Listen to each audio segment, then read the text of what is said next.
This is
States of America and to the republic for which it stands, one nation, under God, indivisible, with liberty and justice for all.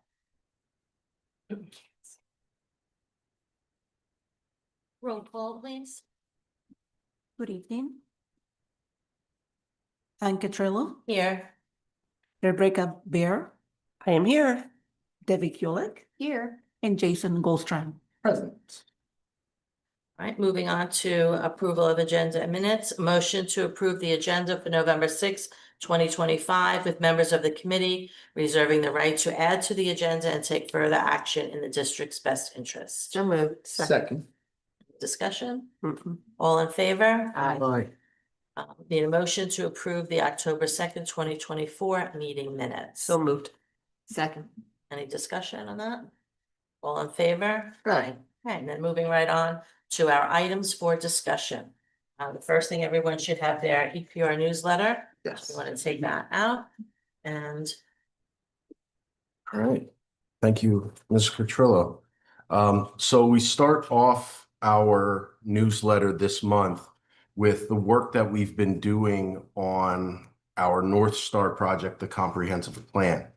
And we have had another round of meetings since our last time that the committee met, and we are now finished populating both ready and set, and we are ready to go. So we get to start identifying our goals and our action plans. We have an at-large steering committee meeting on November the 11th in the morning. And that's where we will get to review and make the final revisions to the ready and set parts. And we will start discussing where we are going to go. I got the distinct pleasure of meeting with all of our students, with our student steering committee. And the day before that meeting was a very long and trying day. And I came in that day kind of grumpy. And being on that meeting with those students was inspiring. It was just such an awesome day. And our students interacted with each other and they built off of each other's topics. And we went through the comp plan. They made suggestions. And at one point, we were talking about raising the bar for all students. And a few of the older students were like, I think the bar is pretty high now. And one of the elementary students said, you know, I think we can raise the bar higher. It's like, and they pushed back on some of the older students, and they gave their opinions. And we had one young man who was a little shy about talking, and he then sent me an email after so that he could give his thoughts. But of the 10 students in the meeting, it was great. We had some follow-up conversations with some of the high school students regarding things like class rank and our leveling system and some of the things that I think this committee will really look forward to diving into. We've also gotten our initial Future Ready Index data, so we were able to populate all the different data aspects of the plan. And as I said, our at-large steering committee meeting will be on November 11th. And by the end of this meeting, we will be both fully ready and set and looking to go. We also have our supplemental reports. Ms. Pulmounter and Dr. Bradley are working on our Chapter 4 report, and that should be done anytime now. And we had our first at-large committee meeting for our supplemental induction plan, and Dr. Pryl led that today. And she is also leading the charge with the supplemental professional development plan. So things are rolling along nicely. We are hoping to have the plan completed in January and ready for the EPR committee in February. And then we will hopefully have it to the board also that February so we can submit in March. All right. At the same time that we're working on the comp plan, something that we are extremely excited and has been a complete pleasure meeting with our ELA and math department chairs. So far, we were able to meet with the high school because they are going through the ELA rewrite right now. We also met with our intermediate chairs, and we have a meeting on the books for our elementary. What we're doing is we're creating a portrait of a reader and writer. So when we're talking about our North Star, we have our mission and our vision. And what we wanted to do is we presented that to our department chairs and our leaders. And the teachers, we asked them, what do you see in our students when they graduate? What skills do you want them to have? And then we're going to mirror that with the standard. So when they're in first grade, second grade, third grade, we know what that progression is as they go through. And we're taking that approach in both our ELA and math. And we had so many meetings, and it's been so inspiring because hearing what our teachers really believe in is, we couldn't ask for it to go any better. So like, for example, like with the ELA, they talked about having our students develop a love and appreciation for reading and writing, recognize the process that they have to go, have a passion for novels, develop the foundational skills. They want to have the kids learn to struggle and be able to have that positive growth mindset that it's not going to get the answer right away, but if they work at it and they keep going back and doing revisions and being able to have that end product that they're proud of. And I could just go on and on about how they want them to be problem solvers and how they want them to focus on communication skills with each other through email and all the different formats.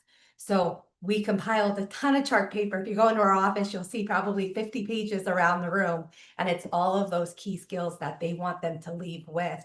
And every building we went to, they all agreed upon that same mission and value statement. And they could see it then through the lens of, what does that look like in algebra? What would that look like in American literature? So then they'll be able to take it from that global view of what they look like when they leave, and then they can see where their own part falls with their class. And it has been like a truly inspiring process. And it's, the intent of it is through our curriculum rewrite, is that we always have that North Star that we're saying, all right, as we go through the curriculum process, we're writing course plans. What do we believe in? And are the kids leaving with those skills?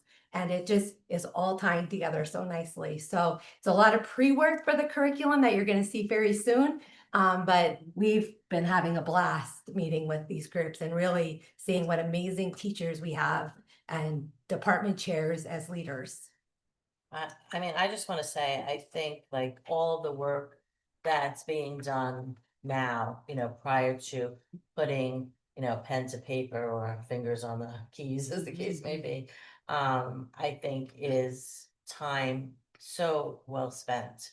And to really have everyone, if you, as you use the, the analogy of the image of the North Star, that, everyone's focused with the same purpose, the same intent, the same vision of what, as you said, a writer looks like, what a reader looks like, because it's really important that we see that, that vision K through 12, because we want to say when students leave us, these are the things that we know that they need to be successful. And you've named obviously some of them that the teachers all brainstormed on already to create that North Star. And then you just, kind of plan, using your standards, obviously your skills, going back. And, I think if everyone's on that same page and have had these kind of major discussions, when you really sit down to write curriculum, it really just comes easier, it's, the task isn't,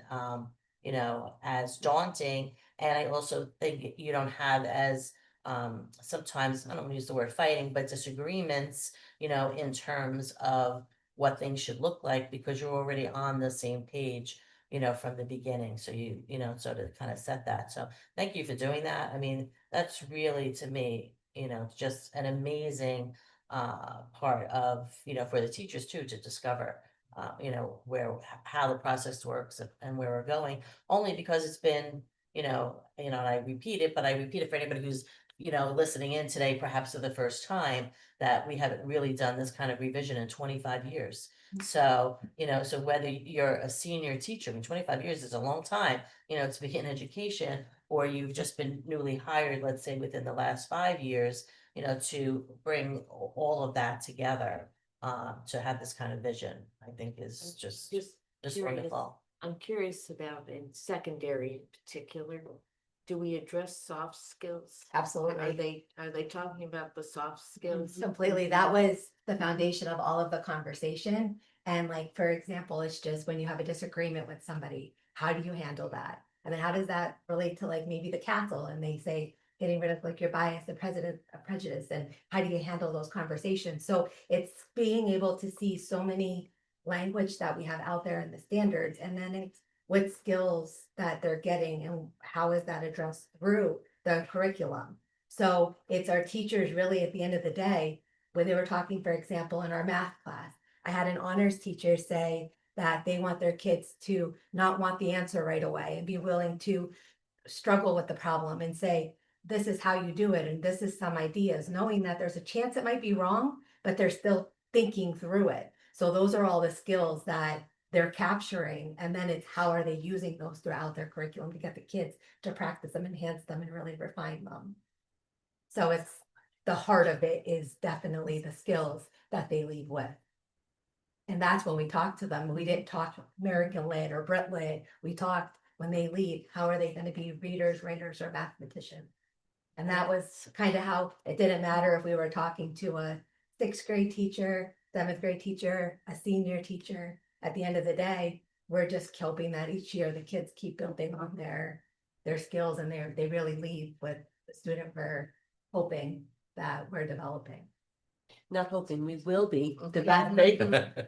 But what I love is the fact that all the teachers from all different levels, K through 12, are collaborating Mhm. together and having their input and going for that same North Star, because by doing that, you're not only getting the kids to buy into what you want but the teachers are buying into it as well. So they're going to want to participate in their continuing education to make themselves better, Mhm. to get to that next level.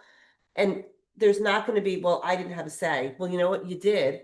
Mhm. And now the kindergarten teachers, the 2nd grade teachers, and so on, all are going to be on that same page, so that the learning growth, there won't be cliffs that they're falling off. So if they go from, Restico or Middle Smithfield or ESE, they're all going to be going into JTL or Lehman with those same skills, same soft skills, and then into the high school. So we're creating more well-rounded students starting from an early age by doing it this way. So I love it.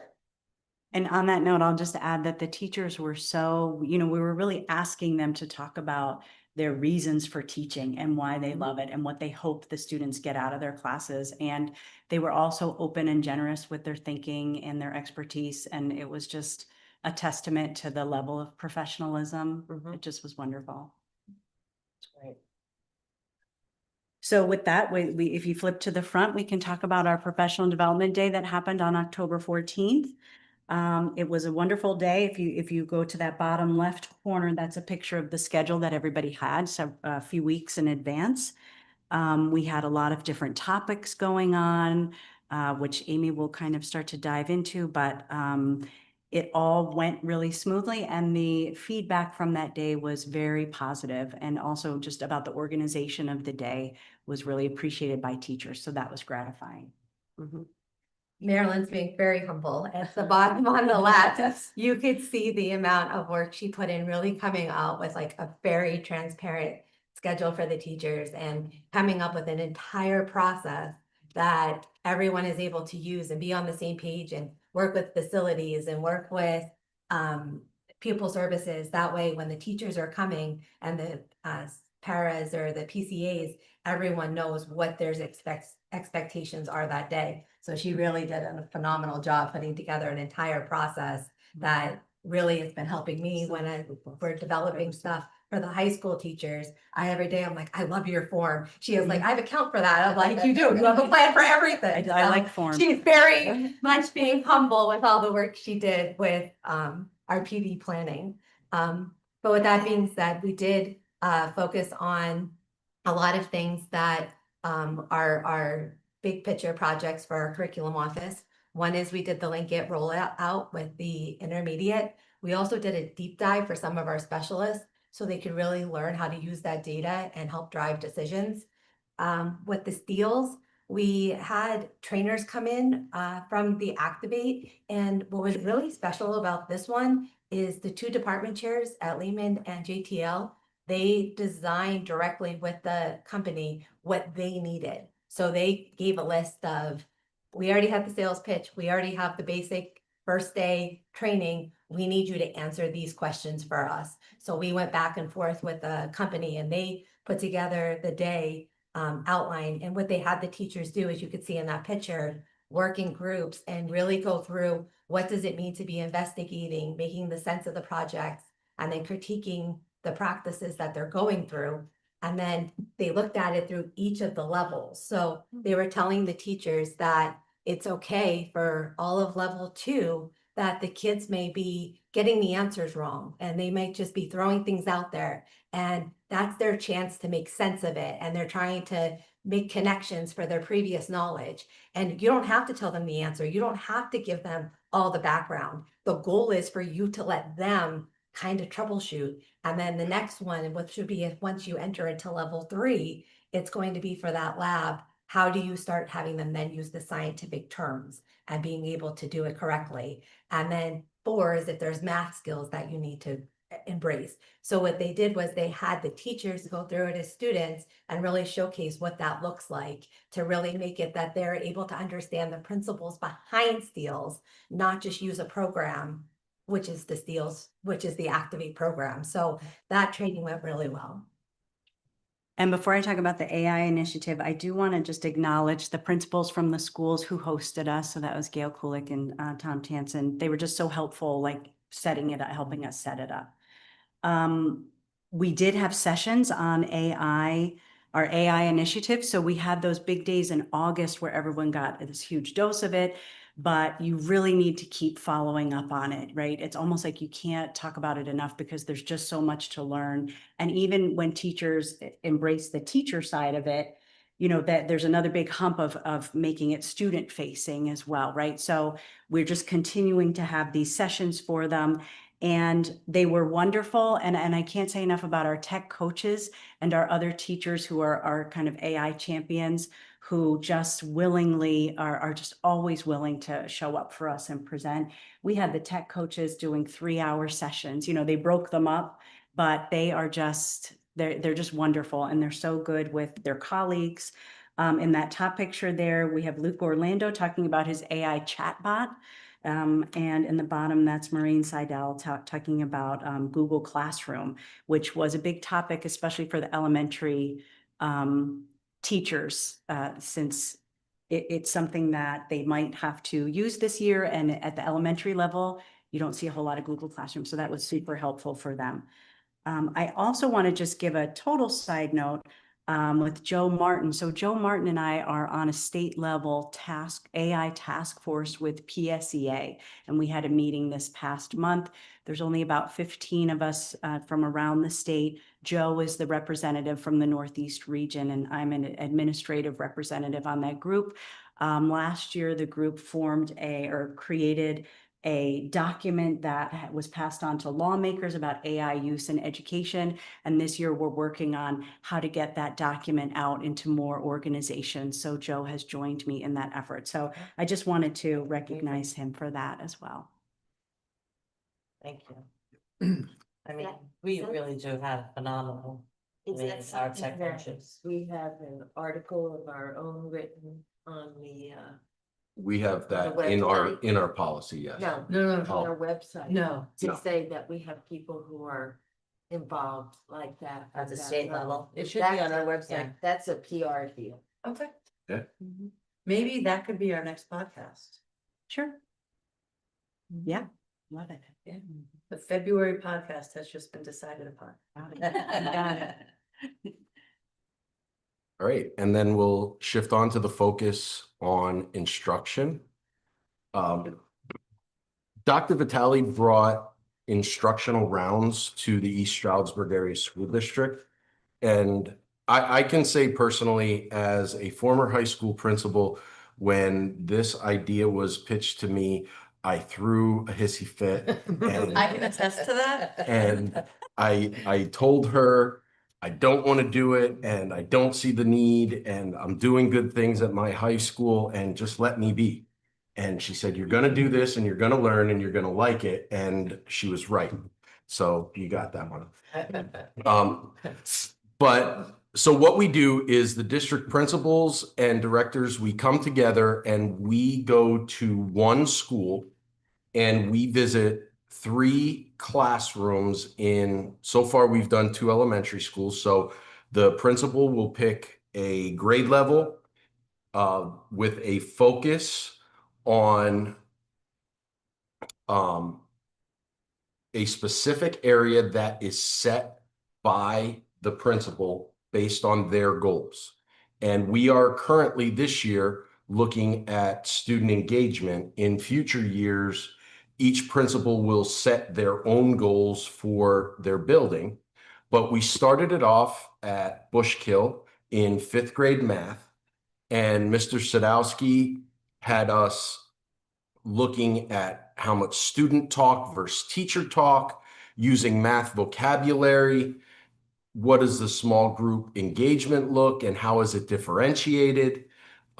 And then what success would look like to see students in need-based small groups, differentiation in all assignments, doing small group instruction, and an academic conversation about why they're making the groups that they are. And so we go in and the principal provides information about the school, what we're going to be looking for, where we're going to be going, and then he groups the administrators into groups to go into each classroom. We spend about 10 to 15 minutes in each classroom, roll through. So after about 45 minutes or so, then we all group back up again and we talk about what we saw, not evaluating the teacher, but just talking about the focus of student engagement.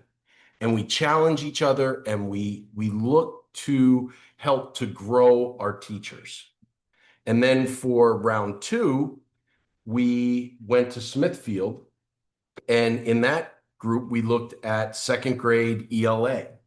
So a much different setting in terms of age, different time of the day, different subject area. But again, all of the talk was about student engagement, formative assessment, small grouping, differentiation, and how can we do better for our teachers so that our teachers can do better for our kids. We're all, since you went to 2 elementary schools, was it just elementary administrators or the high schools? High schools were, so that's why I threw the fit when Dr. Vitale brought this, because I was a high school principal and I was going to observe an elementary classroom and I'm like, why? Like and personally, I learned so much and became so engaged with the art of teaching that I saw at the elementary level and was able to take those techniques and those skills that I saw in those teachers back to the high school and talk with my faculty about that. And with Mr. Lenhart and Mr. Triolo going, I mean, their input from that high school lens, it's really, really cool to see like they're seeing it as well. And I think what's important, I mean, especially at our last discussion with board members and the organizational chart, how we're looking at the more of the K through 12 model. Do you know what I mean? I think it's really important then that as you are doing it, so I mean that all the administrators in each of the levels are seeing that, because if that's, even as we're talking about before, we're writing curriculum, that we're having these discussions with teachers, you know what I mean? That we're seeing this whole development K through 12, to have it come into the instructional rounds, obviously is key.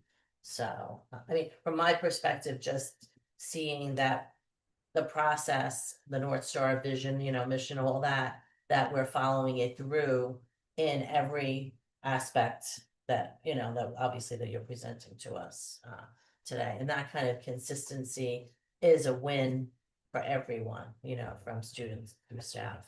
And kind of the cherry on top of this is when I met with our administrators this time last year and started talking to them about instructional leadership, they basically said they're not.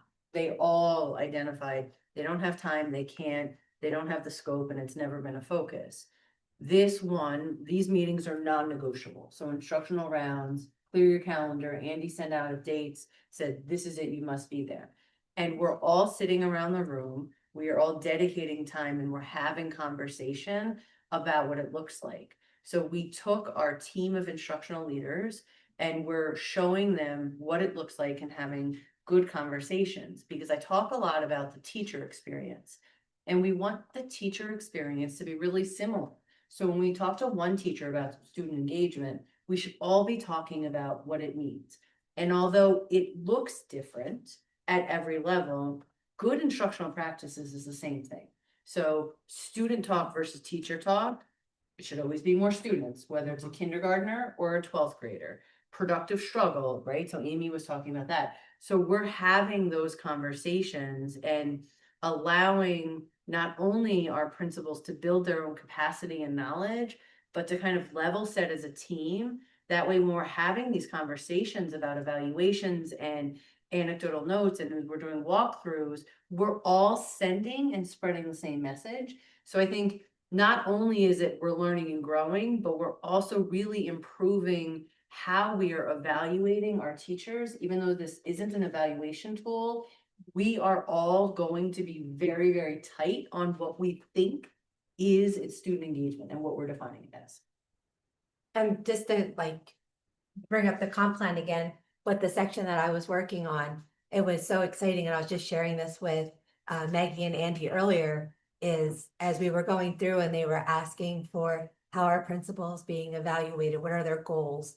They're talking about like your curriculum cycle and how are things structured. And it was so like such a great feeling that every time I got to a section, I'm like, oh, that was in the administrative workshop. Like it's already defined. And I was able to like go through it. And if I didn't see all the connections before, it was just like a PD, like you just follow the format. And it was just so nice because I even said to Andy, I go, one of the sections that I wanted to bring up was with the principals, and they said like we had to look at all of the PA-ETAP, and it was in each domain, what are our strengths and our weaknesses, and what is our plan to improve or continue to do well within that category.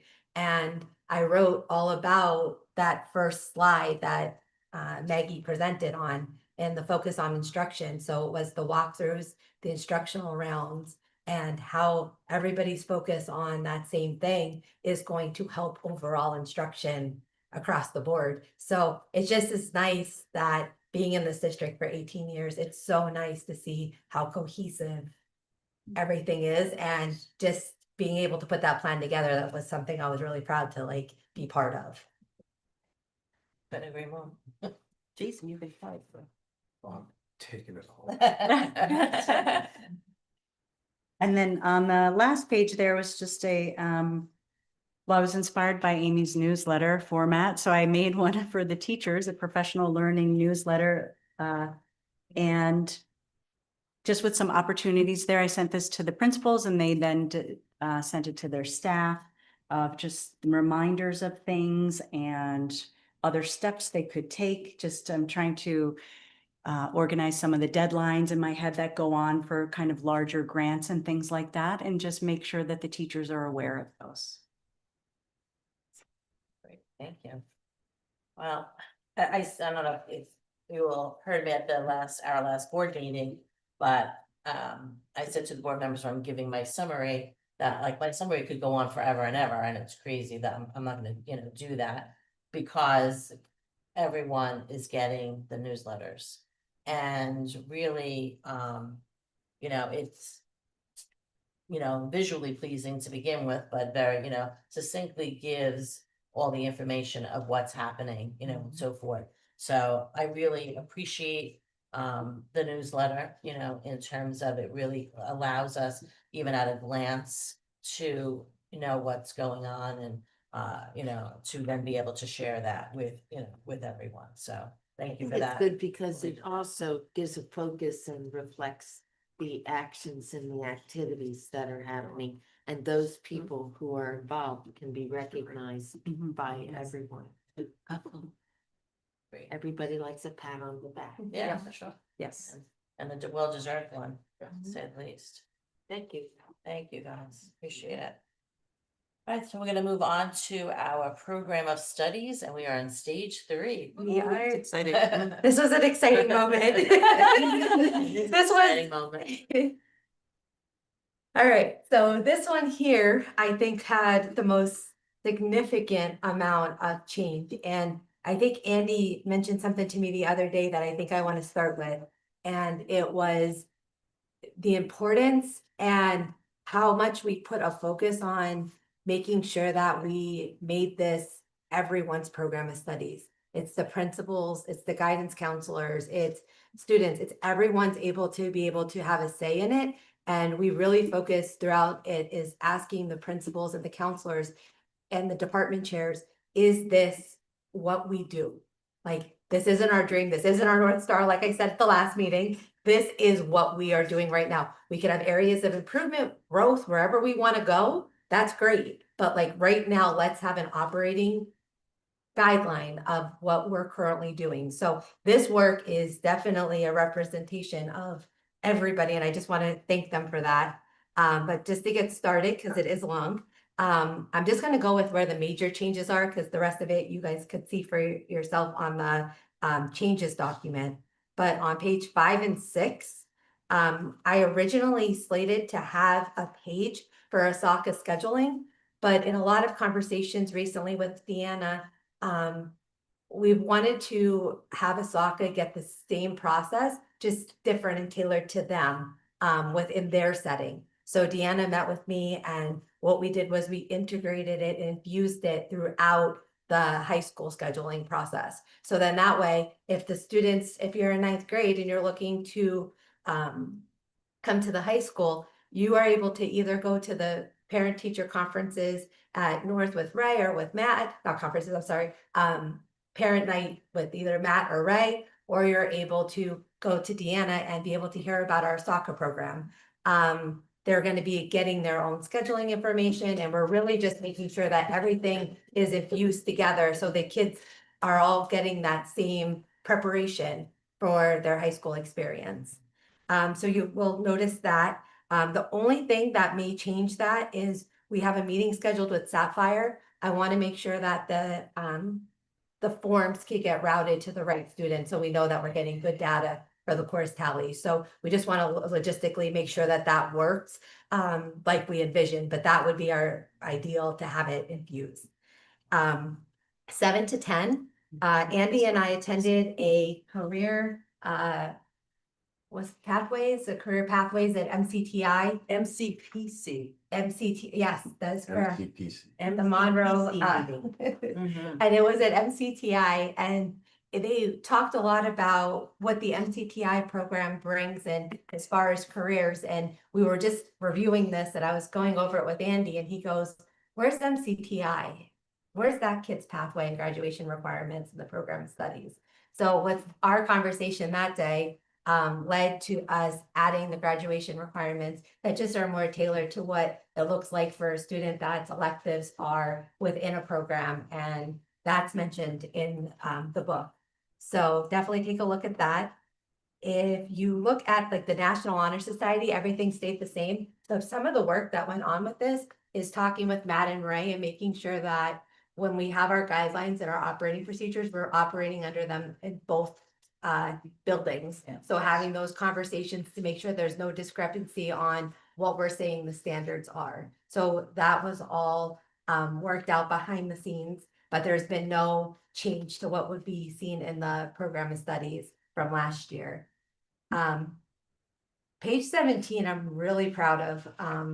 This is our way of improving the process of getting students in to the right courses that they want to help with their post-secondary career pathway. Part of that is just being transparent, and what we did was we outlined the teacher recommendation process, what that means. We defined our levels. We had a lot of conversations of what is AP, honors, CP, what do we really believe that those levels represent? What was the history of why those levels were created? So we agreed upon the definitions that are listed in the program of studies. We also changed the parent waiver to a parent review process based on data. Since we have Lincoln and we have a lot of data points with the transcript, the grade of the class, the teacher's recommendation, the student has a student or parent has the opportunity to say that they would like their records reviewed.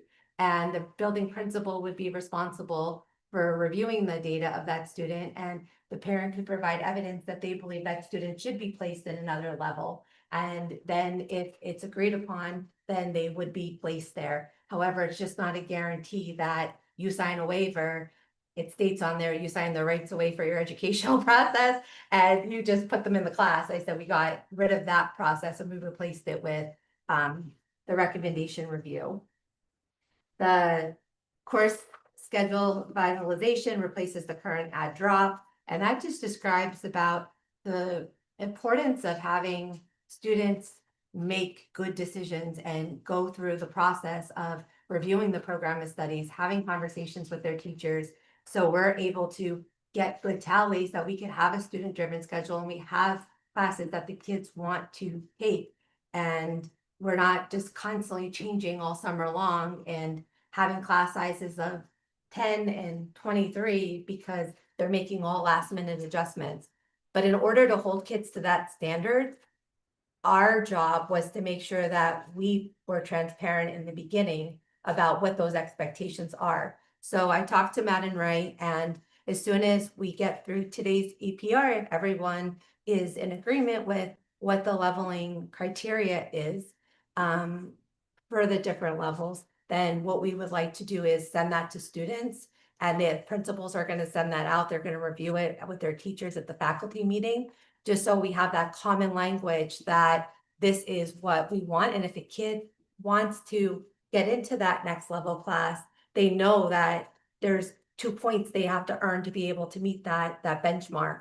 And we want to make sure they have that in advance, because when they do their recommendations and the teachers talk to the students, they have time with the first quarter just ending to be able to make that change in their process. So that is pretty much everything that starts on page 17. And it's the whole course selection guidelines.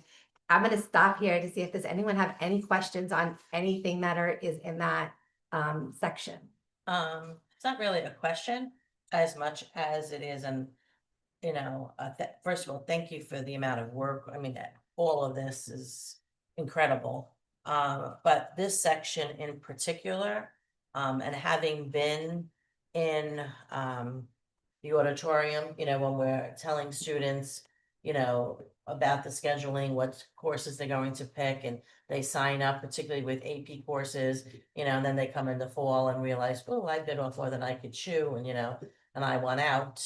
And then that causes, as you've already stated, a scheduling nightmare where we might have had 25 and then we go down to 10, and the numbers then get crazy because you got to put those 15 in another class, and so those numbers get raised too high. So I am loving this, but I'm also going to say cautiously optimistic. But I want to see it really happen.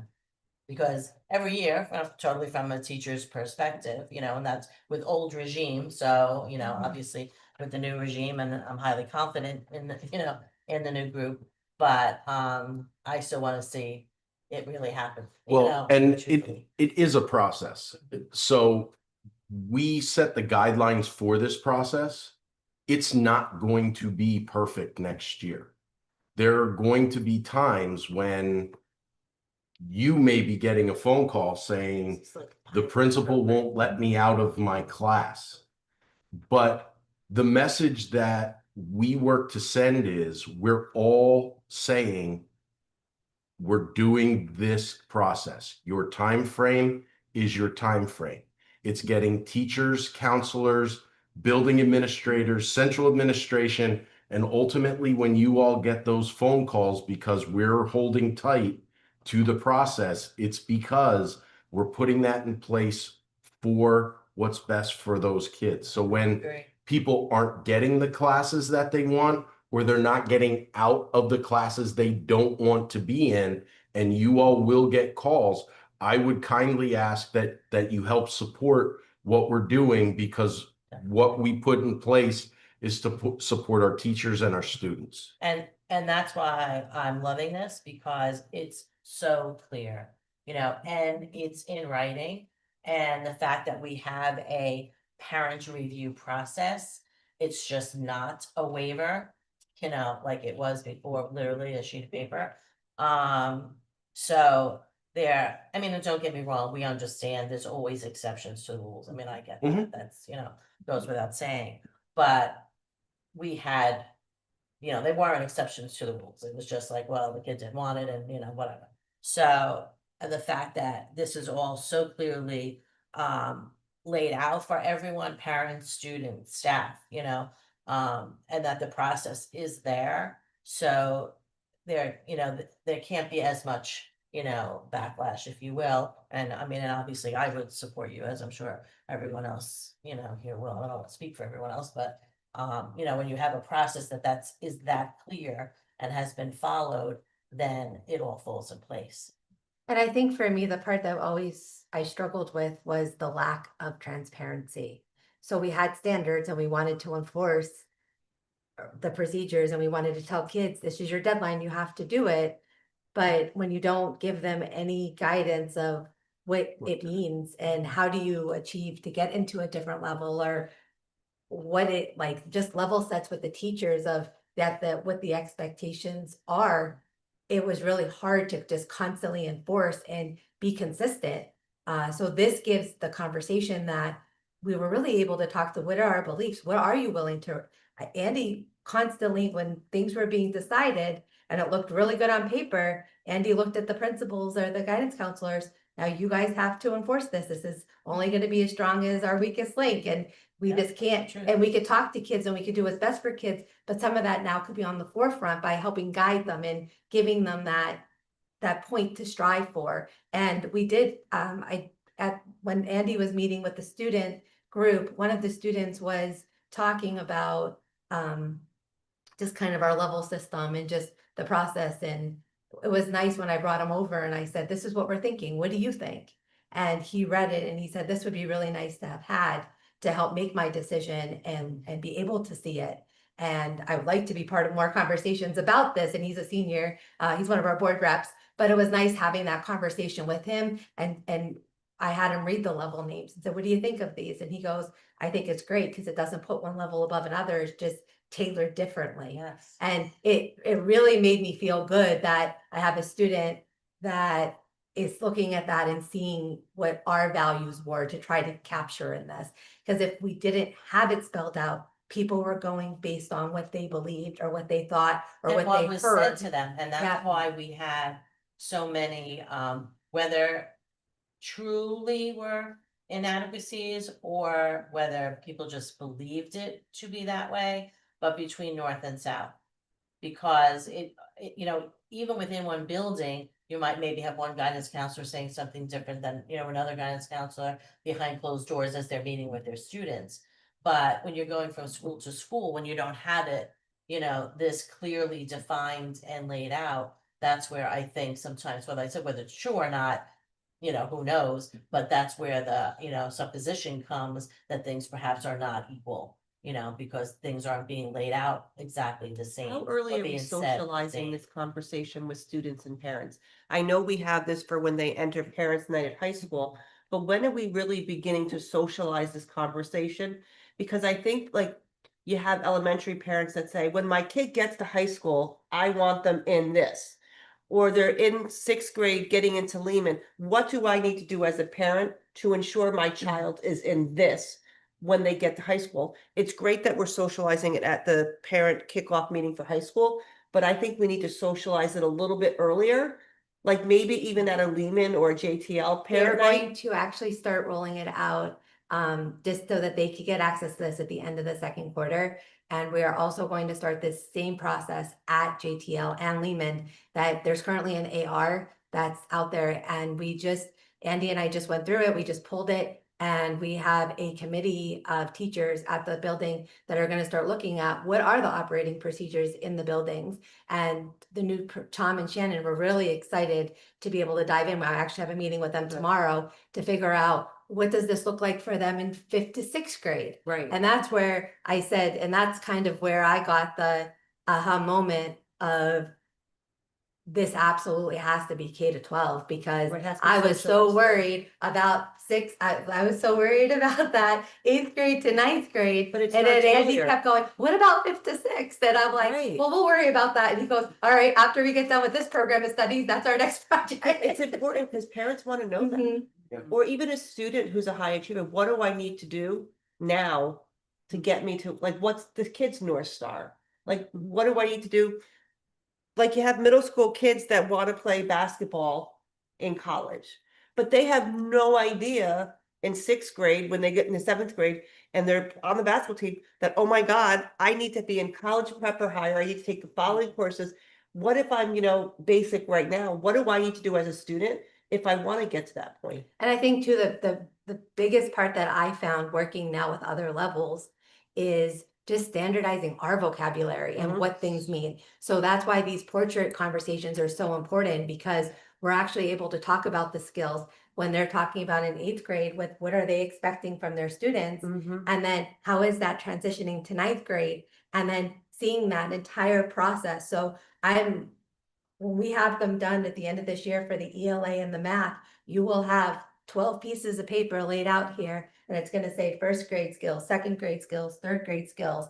And then that way, those parents will start seeing this is how they're learning to write across the district. So that's the ultimate goal. So I think I would love to say we're gonna have it done by the end of the year, but Andy kind of keeps reminding me that it's small steps, but we're making big improvements. Right. So I think it's just kind of remembering that right now is just really getting our teachers feeling committed, that they know that it's not kindergarten's problem, that they keep telling me, because everybody blames the grade before and it always brings back to it's kindergarten, because that's when we first get the kids. But I think the more we are having these conversations and we start really talking about our values, Mhm. I think we'll start seeing where we end up. And I'm really excited now, like we have a great launch, but what will this look like in maybe a year or 2 years? Because Mhm. as we continue to grow and develop and we have that common goal, then we could start looking at our processes all through the lens of our mission and vision statement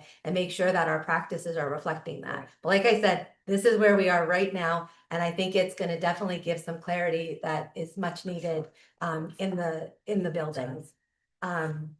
So the next part is the advanced placement.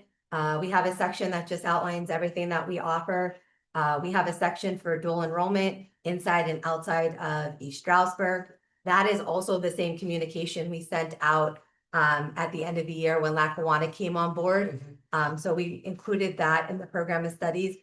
Very intentionally, we added MCTI right into the programming. So you could do advanced placement as a program, you could do dual enrollment or MCTI. So we strategically placed that right in that section. And then the end of it, 31 to 40, those pages are our general scheduling instruction sheets. So every year, the buildings create their own. And I wanted to work with the counselors to come up with one process that we use, that when the course selection process comes up, they could take these sheets and it walks them through. So a parent can also say, oh, okay, my kid's going into 9th grade. What do I have to consider? We put frequently asked questions that go to guidance. We included those throughout it. And it's just all age appropriate of what comes our way. And as we keep growing and we have this one centralized resource, then we could keep adding and really developing what we want our parents to see. So Rebecca, to answer your question, this is kind of going to be what they're able to glance at and being able to say, when my student enters into 9th grade or 10th grade, this is what that progression looks like. And like the NCAA, if they want to play basketball, these are the expectations. So all of that is spelled out throughout the program, and It's amazing. I mean, just the FAQs alone, you know, like for each grade level. I mean, because you know, the same kind of questions that come up all the time, you know, just to have that like right at your fingertips. And this is obviously is going online. And I just want to say, you know, before we used to do like the newspaper thing, and even when that was online, it was so cumbersome to look at, like, and to always to necessarily find like what piece, you know, you Mhm. needed. You know, I really just like the overall design of this shoe, and you know, like the table of contents and everything is really very clear. So, and having once again the same forms, because that again, whether perceived or not, you know, sometimes they were different between north and south. And so, you know, that was sometimes perceived as an inequality, you know, which wasn't necessarily the case. I mean, we knew it was based on what kids were, you know, were asking for, but of course it's, but nonetheless, you And know, it's such a to big have it all task. together there, it's a clear sign of what we're trying to do and keeping everyone literally on the same page.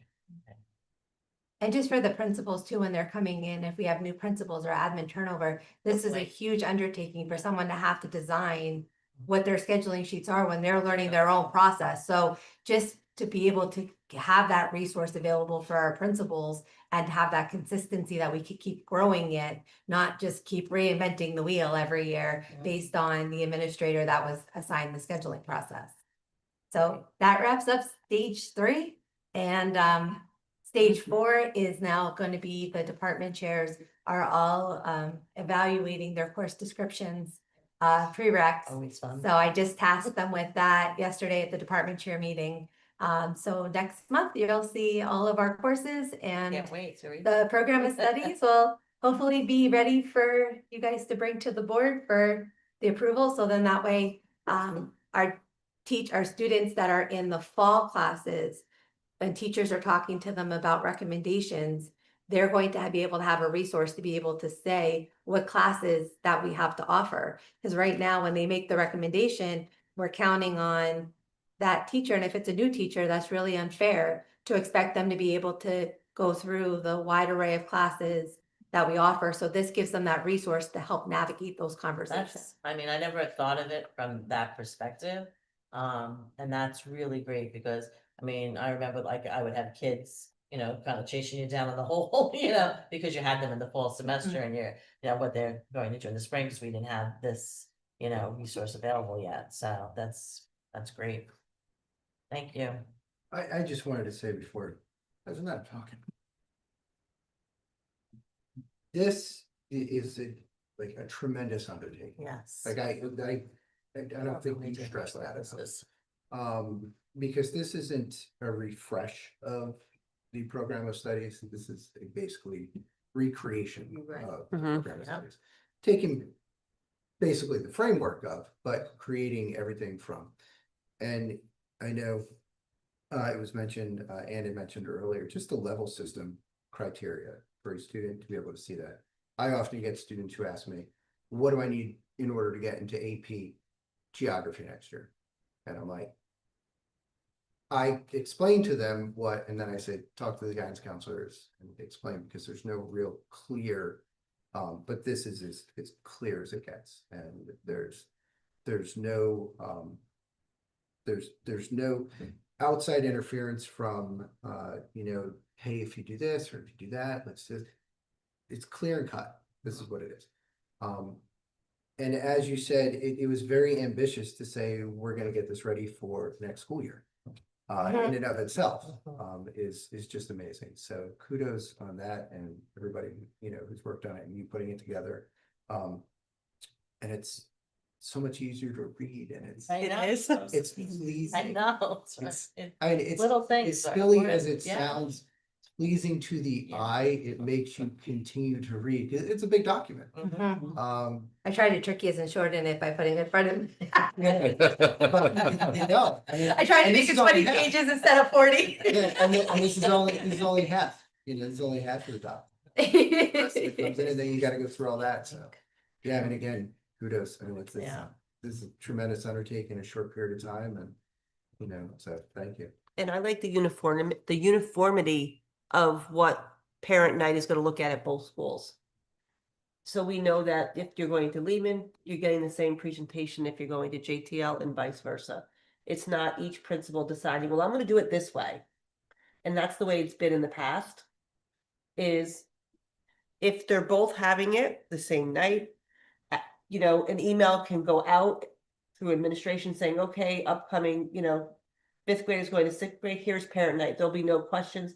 Well, wait, JTL's having theirs, why isn't Lehman having theirs? So I love that as a parent, wishing it happened that way when my kids were going through. It was just nice because we had all the dates early. So like the calendar was published, the academic calendar dates. So once all that got pushed out, the principals and I were like, let's set the scheduling dates. And that's why this kind of started there because they were able to set their dates. So as soon as we kind of now, when I was working with Andy, we kind of were able to even back up those dates even further. So when we're putting out like the calendar and we're looking, we're not having conflicts with bands and different things that are going on. Exactly. So it's just that being ahead of knowing when things are and just having those calendars and everything done so well that it just makes We should everything. give out coupons for the kids who go with their parents where they can win a prize, like even like a good Right. choice dollar or Yeah, something right. like that. If you show up, you get a good choice dollar, something to incentivize them to come, because I wish more parents would come. So maybe like there's a coupon or something. If you go, you get this signed by the principal, you bring it back to your elementary school principal Monday or whatever day, and you get a prize.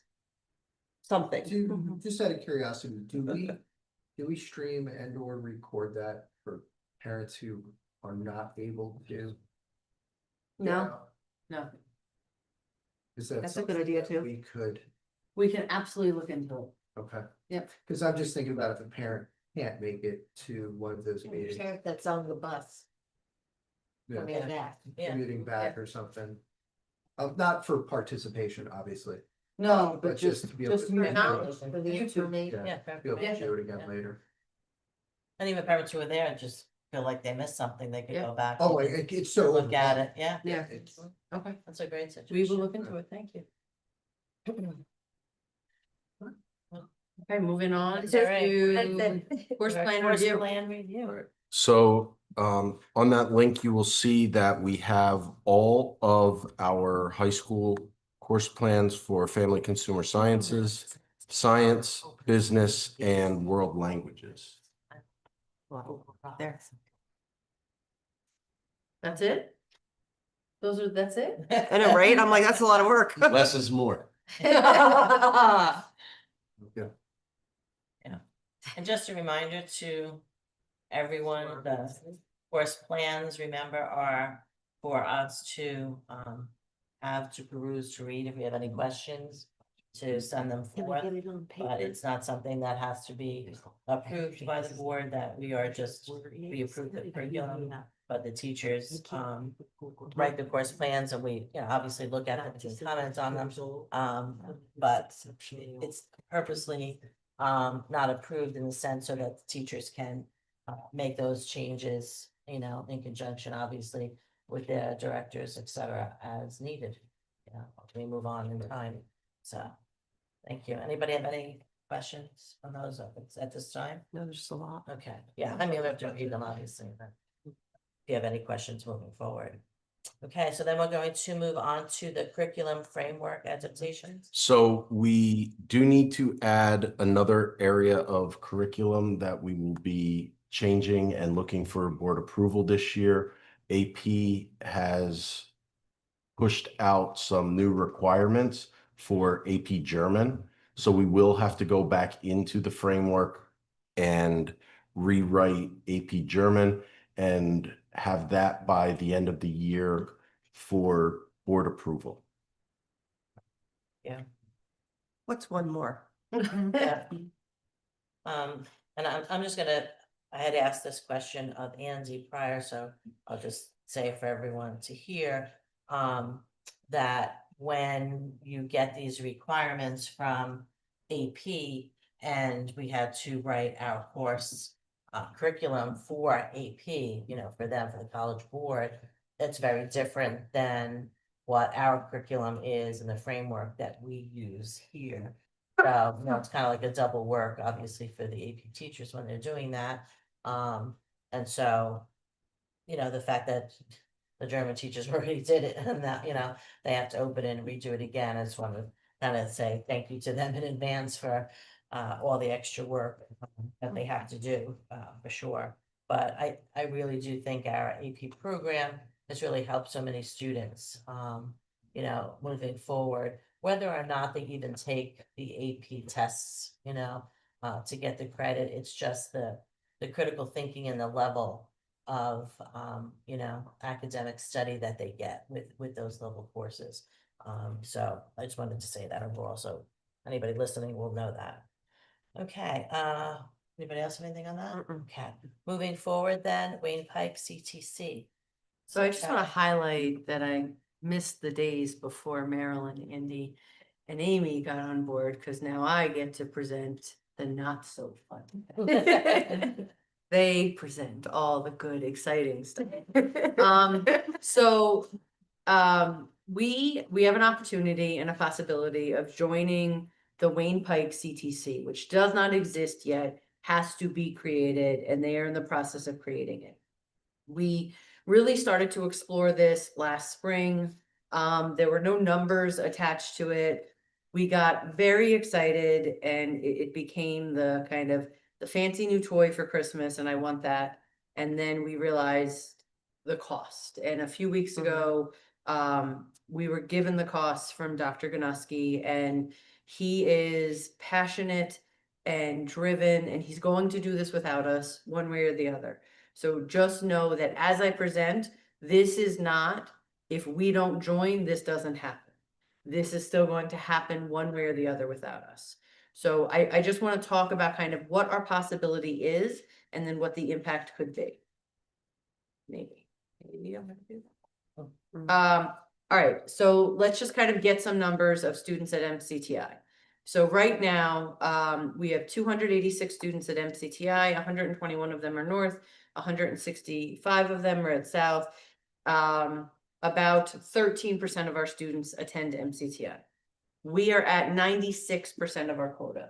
So the most amount of students that we can send based on our share is 298.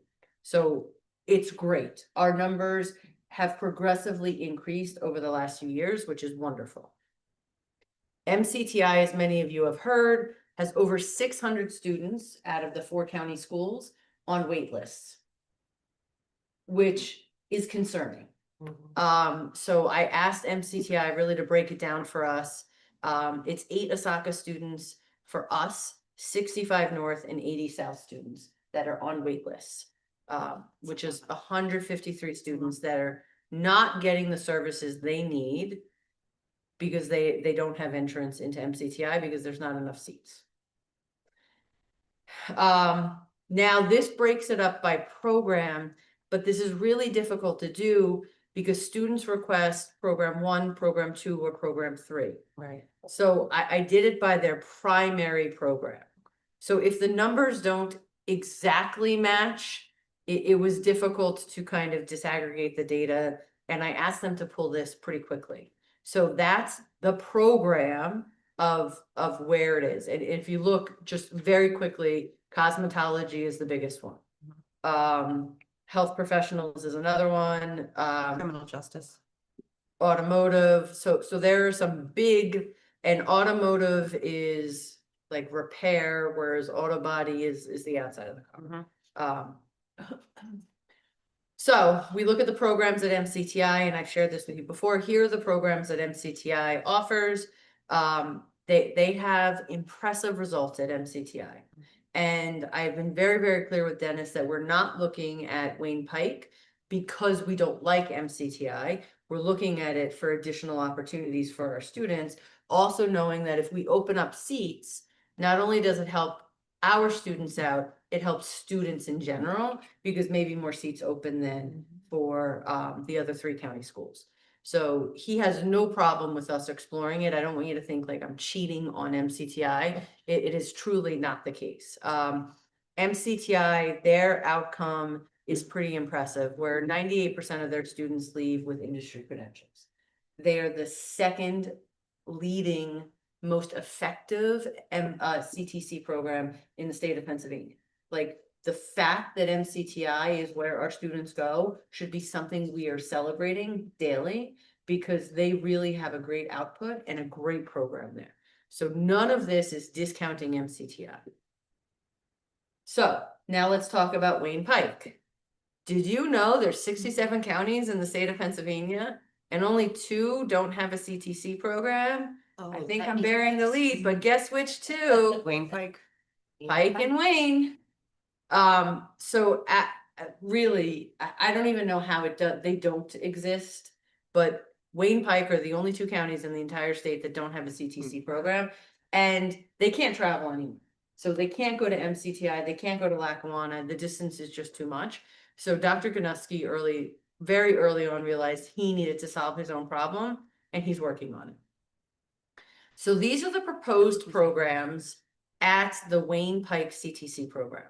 He believes he is going to break ground next fall. With all of these.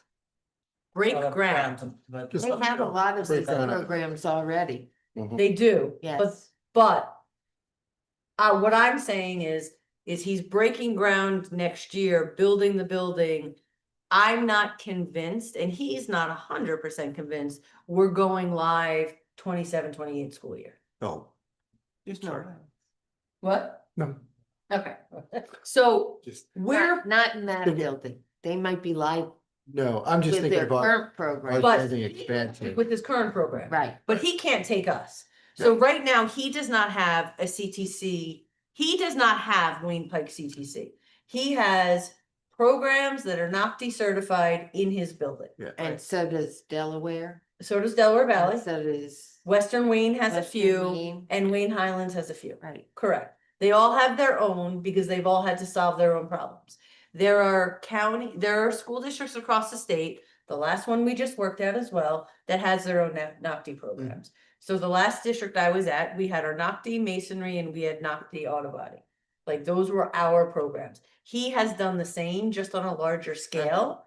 But when Wayne Pike CTC opens, this is what, if we join the group, this is what would be available to our students. This is not available until the building is done. Because right now they are at capacity with their own building, Right. which is why they're building. And they're creating this. So these are the programs. The next is the crosswalk. So the middle column is what both schools would have. The left is only what MCTI would have. The right is only what Wayne Pike would have. It's not an easy list, right? So we have 2 high schools. We have to offer our students the same exact programming. So in order to do that, we're going to be shipping, and we're going to talk about this, our students both directions 3 times a day. And we're going to talk about that in a minute. So let's just talk straight up cost. It's like Shark Tank. He has offered us, his initial offer is a 20% stake for 120 students. Sounds like Shark Tank. It does. This is exactly how he said it. For 120 students, we would have to give within the next few months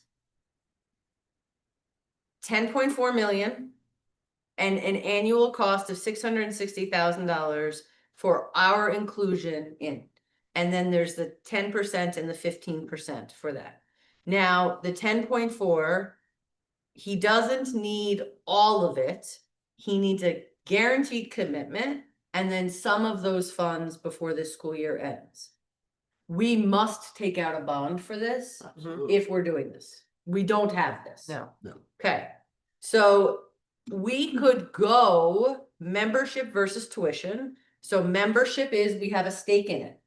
We own the building, right? So just like MCTI, we own part of that building. We are 25% owners of MCTI.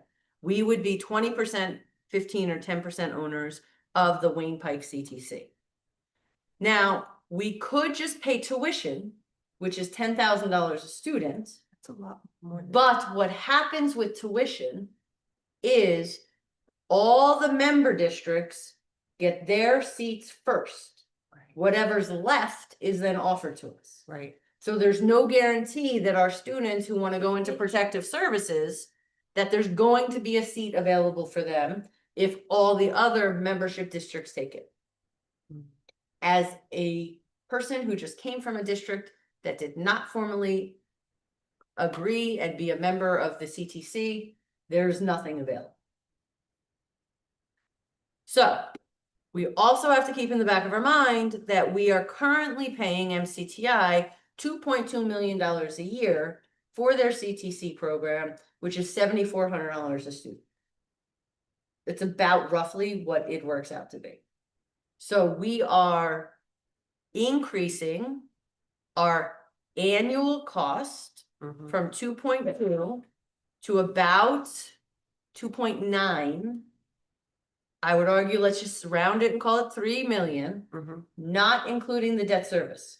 Right. Okay. Now, this is just another graphic. Wayne Highlands and Western Wayne were committed, but now have some hesitancy Oh, about joining. why is that? Probably where The cost. same reason why we are right now. Just out of Um, curiosity, what's the biggest- honestly, the cost. So it doesn't matter, and I'm gonna say it again. Wallenpaupack School District and Board is going to do this with or without the three of us. So they want us, right? It would help them, but they do not need us. So let me ask just a quick question. Please. So if the other two don't join, we could opt just for whatever the 20% or whatever it was. And just say that is all we're going to participate with. So this is what, the That's- most he's going to offer us is 20%. If the other two don't join, Wallenpaupack is 80%.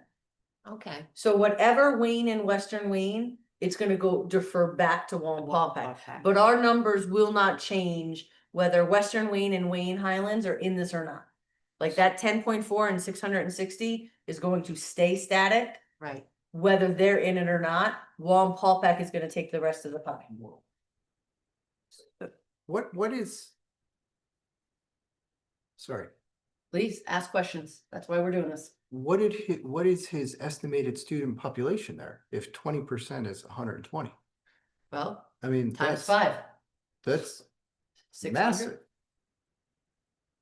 What is his, did we see any financials on a building and all equipment for $52 million? Because It's a lot. So I have Yeah, not, I saw that, but. so hold on, I did not get into what is involved in that. Because we have invested a lot of time in this already, Right. and I don't know how much more time to invest. Because I don't know, one, I don't know if we can afford it, nor do I wanna know if you as a board want us to dig in more. Well, 'cause They my would like, concern is, just real quick, Go ahead. it's just, are we talking 52 million for the building? Or are we talking? and equipment. And equipment. It's 42 million for the building, 10 million for the equipment. 10 million to outfit the building. That seems really low. Well, they have a lot of equipment. Yeah, they do. Like, so their They have the aviation, they're- they would be moving Well, from yeah. Wallenpaupack Yeah, High School into Wayne Pike CTC. Because I was And- thinking of what it cost us to build a building Correct. and. And you it know, ended up being more than we anticipated. And they already own the property. You always go over, well, even owning, you still go over budget at least Right. 10%. Well, Well, it sounds if like you're lucky. he has public-private partnerships. So Like, Right. this chart is, so what he wants me to highlight is that all of this is the worst case scenario. Right. That he believes he's going to get RACP, LSA grants. He believes there's going to be tens of millions of dollars of grants that is going to decrease our initial investment. He wants to name the building, right? So if Boeing wants to name the building, he Or wants, Lockheed Martin or correct, whatever. whoever it is, he'll sell the name of the building. I love all of that. But I don't know how I make a commitment because all of this might not happen. And I don't know if anybody's paying attention to Hoping. grants at the federal or state level. They're not happening. I don't know if we Well- can depend on anything just yet. I- So I think our informed decision has to be based on the worst case scenario numbers. Yeah. And then should there be grants, jackpot, we've just saved money. Right, Yeah. I'm just looking at like Okay. the LSA for Monroe County.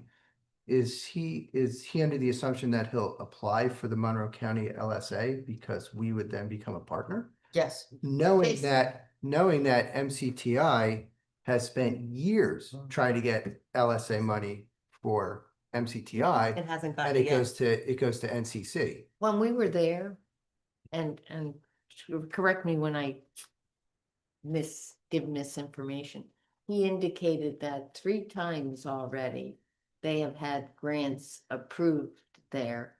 And because he couldn't move it off the mark, that their legislators are willing to go back for this one last time to get that same money that was previously approved. So, And there were yeah, they have, significant dollars. he has spoken to federal and state politicians that have verbally promised and assisted because they're the only 2 counties that do not have Well, CTC. I'm just looking at like, we're moving money from one hand to another. If we're saying that he's going to be able to take or be given, I guess you're saying, Monroe County LSA money, that's going to move out of our Monroe County MCTI, which then we will have to pay. So it's not, if his number goes down, then it might reduce the cost for us, but it's going to increase our cost at MCTI. So, We're just gonna shift the money different. right, so we're not gaining anything, but then we're taking money away from Other our own students MCTI program and other students in Monroe and other County. students in Monroe County with regard to that. So that's, I was just looking at that. So he assumes that somewhere in the vicinity of close to $50 million. That's what he is going for. He's being 49 very, million. You know, conservative. in my conversations with just Okay. general public, just to kind of test the waters. Mhm. I start with spoiler alert. Taxes probably will be involved. Mhm. But here's what could be offered in to return. our kids, and we're planning for the future. So I literally have had no one, and I probably have spoken to maybe 25 or 30 people just to see what they Feel it. would say. And, you know, people are encouraged because they know that the trades Are. and Understood. healthcare Yeah. and et cetera are where job growth is going to be. Right. My thing is, I just don't want to, as you said, and you paint a rosy picture of this is the best case scenario, but the reality of it is it's going to be expensive. Mhm. And then comes in the other question of you mentioned where MCTI ranks. And if you have seats open at MCTI, what will be our criteria for selecting what students would go to the 2-program system that would go to MCTI? Are we specifically going to base it on location? Yep. So let's get to that. Okay. All right, so, I pretty feel that we need to do value statements before we start kind of deliberating where we're at. We all value career tech programs. 100%. We all think that they're important and that our students deserve access to it. Mhm. We want each of our students to have access and opportunity. Again, we're maximizing potential for tomorrow's success. Tomorrow's success is also having people in the trades to call, right? Like There is a shortage. We talk about teacher shortage. Well, guess what? If you want a tradesperson, they're not out there.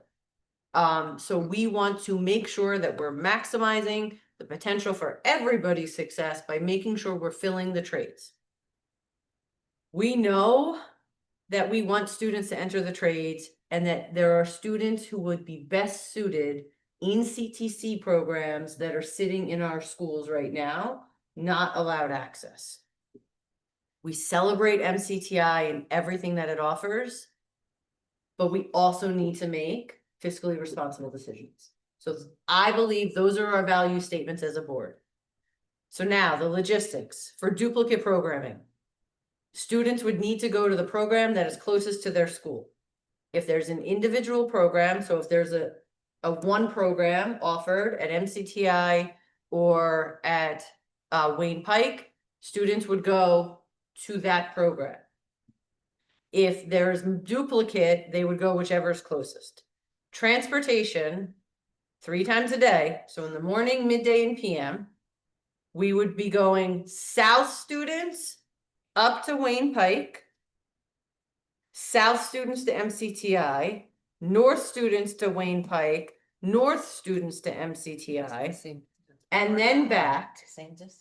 It's almost And distance for north. Yeah. it's only about 5 minutes closer for north students Yeah, to north Wayne is Pike still long, no matter where. from north students to MCTI. Mm-hmm. So I can honestly tell you, I couldn't wrap my head around of how to put a number on this. Mm-hmm. So this is an additional cost. We will need more drivers. We also need to identify that when we say south students to Wayne Pike CTC, we're saying 37 miles from the high school. When I think of our friends that live in Henryville, Mm-hmm. we're going to be ending up doing with south what we're doing to north in that, and if you don't know we do this, we do not bring our north students to north in the morning for MCTI. We pick them up and bus them directly there. But in doing that, we don't run all of our routes. So we run maybe 2 or 3 buses that we were running directly there. Well, that lengthens their run. We have 214 square miles in our beautiful district. Mm-hmm. It's a lot of miles for our bus. We're going to have to hire more drivers and have more buses on the routes. So, There's no way around it. so the CTC is 24 miles from North High School, correct? So you still have North students that it's a 25-minute ride just to the North High School. Wow. Correct. Because I know my kids are North Yes. or were North because they Yes. graduated, and Yes. they were on the bus for anywhere between 20 to 40 minutes just to get to high school. Correct. So if a North student goes to CTC that lives in my community or in the area that we live, they'll have a 40-minute ride to the high school and then another 40-minute ride to CTC. It CTC. we would do just exactly do what like we're you did doing south. now. Right. So we would have 2 career tech buses in the north, 2 runs of one would be doing the route for MCTI, one would be doing the route for Wayne. And then they kind of, when they hit 209, they would just go in different directions. I wouldn't bus to the school and then off because you're losing time. Yeah, I would bus them straight yeah, to it's the crazy. school. Yeah. Yep, The kids be getting on the bus at 5 a.m. correct. Okay, so what's next? Paul Pack wants an answer by January 1. Oh, goodness. He actually asked for an answer he asked for an answer a few weeks ago and I said, absolutely not. Yes, no We way. need to really talk about this. We need to really consider the budgetary constraints. So Debbie, you bring up a good point about taxes. In full disclosure, I'm gonna come to you. Act 1 index came out already. Our index is 5%. I'm gonna request a 5% increase because we budgeted this year a $26 million deficit. Mhm. We realized a $10.2 million deficit in the last school year. We're going to realize another double-digit deficit this school year. We can't keep having that and we'll have no fund balance. So without this, I'm recommending the full index of a tax increase. Just, there's no other way around it. So we have to figure out what are the budgetary constraints with that. We also have to realize we just restructured bonds. So think of your own personal credit rating. We just restructured bonds to close our deficit gap. Yep. Right? So we basically refinanced our house. Okay? Now we're gonna take on home equity. We're currently doing a feasibility study with multiple purposes. One is to what happens with JM Hill. Because JM Hill has some issues in the building of just the boiler, the roof, it needs some repairs. We've kind of held off until we make a decision of, is it better to renovate or construct? And what does that look like? The outcome of the feasibility study could potentially be a bond for construction. And we have a budget deficit, right? So those three things do not commingle nicely. Nope. And if we engage with MCTI and guarantee the 10.4 or a 5.2, and we just restructured our bond, I am not sure what our credit rating is going to be if at the outcome of the feasibility study, we decide we want to do XYZ to a building. I actually think it will limit our options because I don't know if we'll be able to grow our debt service. Okay? And this is a forever marriage. There's no divorcing. Once you're in CTC, you cannot get out of one. Ooh. So I knew of this. I spoke to Chris Brown. There is case law that you're in and you're in forever. That you are committed. And when you think about it, we're buying the building. We're putting $10.4 million into the building. So that's a commitment. You don't want to walk away anyway because you're committed to it. Right. But there is no walking back. And then my question is,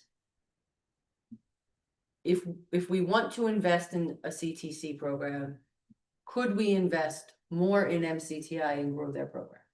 And then it's not just us making, so our 10.4 isn't 10.4. We get the other 3 county schools. I started this conversation with them the other day. They absolutely agree we need to keep growing the program. That 600 students on a waiting list is unacceptable and we need to move and do some things. That was your suggestion of, or one of your options with the JM Hill. So we talked about kind of what we could do with that building, and through the feasibility study, we can certainly discuss all options of, is it feasible, to have 5 elementary schools and then repurpose JM Hill? And as we're renovating JM Hill, maybe we're renovating it into a CTC program. So if we're already renovating it to use it, why not renovate it to have 5,000 square foot rooms instead of individual classrooms so we can use them as trades? And then we would lease the building to MCTI, which is partially leasing it to ourselves, but not. It is easy for the 3 county schools to commute to, as opposed to like Bushkill, right? Like that neighborhood. Now, JM Hill parents, I'm not saying close the building. I'm saying we're going to explore all options. And that's part of the feasibility study. One of the things that I remember you discussing with the CTC up in Pike and Wayne was, weren't they interested in our soccer program? We have a meeting next week about that, yes. Because maybe we can, look at, hey, we're not gonna give There's you a 10, a we're gonna little bit give of you bargain. 5, and you. One is not. No. They have to run concurrently because they're gonna pay us tuition. And we cannot, So we could We- offset some of we our costs. cannot. Okay. Whatever PDE sets our tuition rate is what we need to charge. Okay, Because we cannot deviate from that. And can we do that without joining the CTC? If that's something they're interested in? oh, yes, absolutely. Okay, so we don't, my question was, we don't have to do one and the other No, together, they're it not- could be- it they're could be two this or separate that issues. or both. Correct. Yep. Gotcha. I mean, you had mentioned all the wonderful programs. didn't want to make it sound like I was raining on a parade. It's just the programs are wonderful. Mhm. The ones that they have that we don't have access to, especially the aviation and have a notice right now that Yeah. air traffic Right, controllers. Mhm. You know, just being overly optimistic of we're gonna have this building open And it's, for and we're fall gonna be ranked 27. really well. We get the same services that the Well, other. but even that, I mean, you do eventually have to make your way up to that ranking. It's not like, you know, you start out at, you know, number one.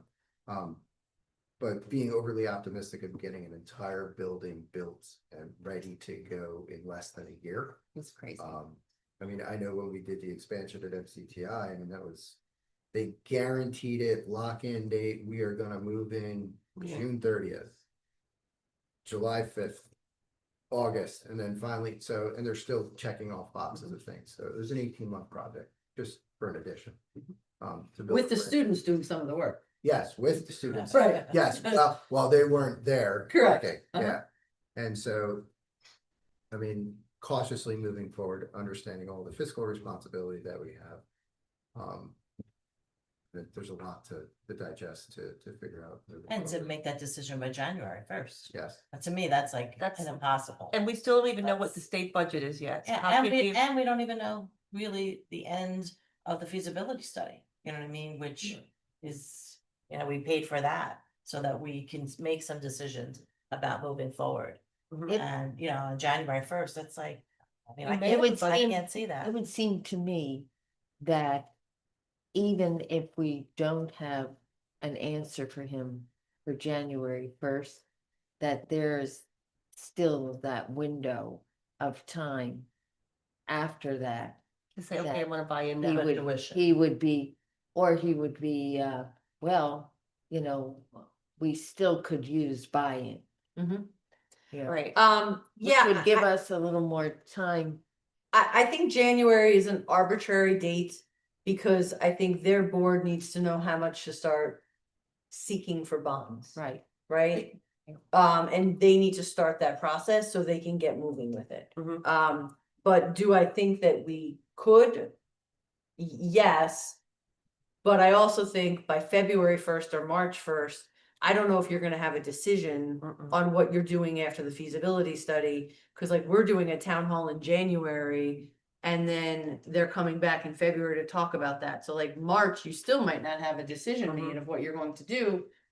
And in my mind, with the feasibility study, very much like the bell time schedule, we're going to give you 25 options. And I would like you to give me 3 as a board and let our team go chase down what those 3 look like. What do our families think? What do our students think? What does our community think? Let's gather all the information. What can we do? Does this work? And then you make a decision from there. That's gonna take time. Mhm. So you're not going to have a decision. You're gonna have the feasibility study done, but you're not gonna have an outcome of that 4 months. The timing of this is just, it's very poor, not to anybody's fault, but our budget deficit, the restructure of bonds, the feasibility study, we have so many irons in the fire right now. I don't want to limit our options because we're agreeing to something quickly. I want you to make an informed everything I talk about is intentionality, right? And purpose and being strategic with our decisions and our thoughts. You need to do the same with this. So my question of EPR is, do you want this to go to the full board and for it to be a board action of yes or no? Or do you want to make a decision tonight of whether we're even going to move forward with this consideration? I'm a maybe. I can't believe you're a maybe. can I go on the fence? I'm proud of you for being a maybe. I'm a maybe. Okay. There's so many, as you mentioned, there's so many other factors that need to be taken into consideration that we Although- don't have in front of us. Feet to the fire. To be a guaranteed yes. Because I I don't think it can be. No, there's I no way. wouldn't want to guarantee anything to Wallen Pawpack and that CTC program and then say, okay, listen, we have to. All the other information came in and we this is what we. can expect. Especially, I mean, I think that we need to work with MCTI first to see if we can Buy more seats. grow, and not only buy You more. can't seats, buy but more seats, there are no more There are seats. seats. Well, if they I'm help saying them grow- get more seats. Grow the program, grow their program, not only with the choices that they offer, because obviously we have students who want to go into those seats, as you showed us, but also perhaps whether it's Jam Hill or somewhere else, you know what I mean? But local property, I would rather see us, but if we, if in the future, this is where we want to go, put the money there. Because when we ultimately look at our students who are the closest, which would be high school north, we were only talking about like, what was it, 2 minutes, 5 miles, whatever it was, Very short. difference. Mhm. So, Which is- why, go to something that is totally new when you have a program that works, is obviously second in the state, as you just mentioned, and grow that, because I mean, I'm new to the board, relatively speaking, to the rest of you that are with me on EPR. And so I'm learning the financial part of this, more slowly, you guys already have it, digested. And I could not in good conscience, say yes to this. Not only January 1st, but truthfully for the rest of this year, because. And forever and ever and ever. Well, yeah, and the fact that it's forever is like totally blows my mind, but, I'm just looking at it from, we decided as a board to fund the feasibility study. Mhm. And I think that we have to finish what we started, not start something new. Finish what we start. Let's see what comes out of the feasibility study, what decisions we make based on that, and then, move forward. And ultimately, it was more money in terms of like 7,400 versus 10,000, if I remember the slide correctly, in terms of tuition of MCTI versus, Wayne Pike. And I know that those seats that we want might be closed. So then if they are, then we're no worse off, you know what I mean, than we are currently. But then if their seats are open, then we can pay that tuition for those students who want to go there, while MCTI hopefully will be growing. I can't imagine, I mean, and you know better than I do, Jason, obviously being on a board with MCTI. But I can't imagine that they're not looking to the future to grow. For sure. Not knowing obviously the trades, knowing that there's kids who want these spots already, just with what the programs they have already. So I mean, I would not vote to move it forward. To me, it needs to just, lie where it is for the time being. Because we have, Maybe. Yeah, I think we have too many things going I on. think it would be Make my heart happy. significantly unfair to this CTC program agreed. if, knowing the information we have and presenting it to the full board to make a decision, that decision, I think, would be no, Mhm. because we don't have all that information. We don't have the money right now either. And even if we, who knows how it might, okay, this is where it's gonna be, this is what they got, this is where we're at. And to make that more informed decision, I think should come later. Yeah. Whereas I think right now, I think it would be probably a pass, just because we don't know any more information. Feasibility study is very important. Yeah. Because we've had conversations of how things might look. Mhm. And this might not even work within how we might see the way that the district looks in the future. And I wouldn't want to put this to rest right now, because we don't see, the next few months worth of And I information. also don't think if next January 1, we said, Wayne Pike, maybe we're interested, they're not gonna turn away our money to buy in, honestly. That's exactly what I was thinking. Nobody's gonna turn away the. They're not gonna say a year from now, sorry, East Stroudsburg Area School District, we don't want your money to buy in. And they think Because they're gonna need expansion, they're gonna need growth as Mhm. well. they've already talked expansion from the building they don't even have built. Exactly. So, So Yeah. in a year from now, they may say, you know what, East Stroudsburg, what do you think? You didn't do it a year ago. Are you interested now? So what I'm hearing is we should table this. And almost infuse this into the feasibility study that when we look at all of our options, Right. this is an option. Mhm. Is that comfortable? And how do we work with Is that comfortable MCTI with as the well? maybe? with the maybe. Okay, Yes. Yeah. okay. Those are- Yeah. Well, thank you for the discussion. I have to tell you, like, Andy and I went last spring and we're like, yes, yes, yes, yes, we want in. And then it was like, oh, it's that much? Okay. And forever. And forever. Yeah, That's it's a commitment. The 600,000 a year. is just- It's at 10.4 million. It's like, oh, okay. Yeah. All right, thank you for the discussion. I appreciate it. Okay, then moving on to our last item for discussion, the addendum to the NCC dual enrollment agreement. Yes, so this is an addendum that, as long as everyone is okay, that Dr. Vitale can sign and close the agreement with Northampton. It outlines the addition of the allied health pathway as well as our future educators pathway. And is this paid for through grant money or do students pay for this? This is, there is a current grant with this. Okay.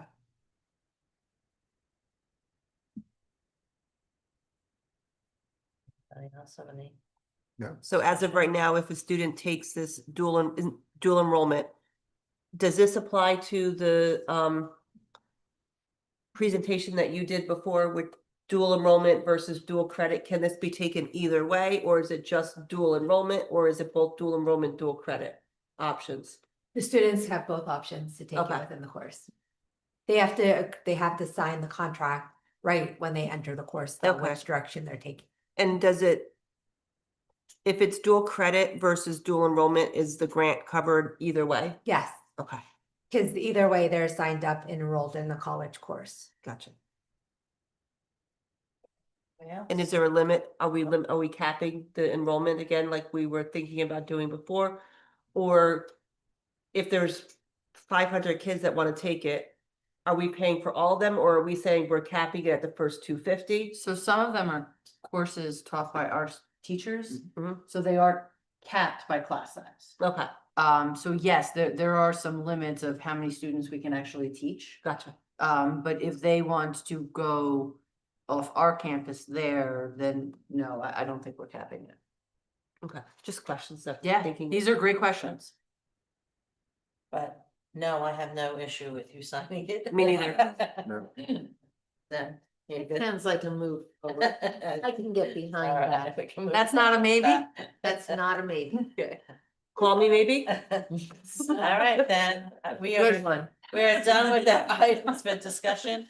Since there was no public in front of me. Is there anybody Is there online? anybody online? Jason, no, thank you so much. Okay, and we have no advisory recommendations for consideration for the finance committee or the board tonight. Our next meeting is December 4th at 5:30 here or on Zoom. So I need a motion to adjourn. So moved. Second. Any discussion on that? All in favor? Thank you. I Aye. guess so. All right, thank you, everyone, so What much. is, And that's why. what time on December?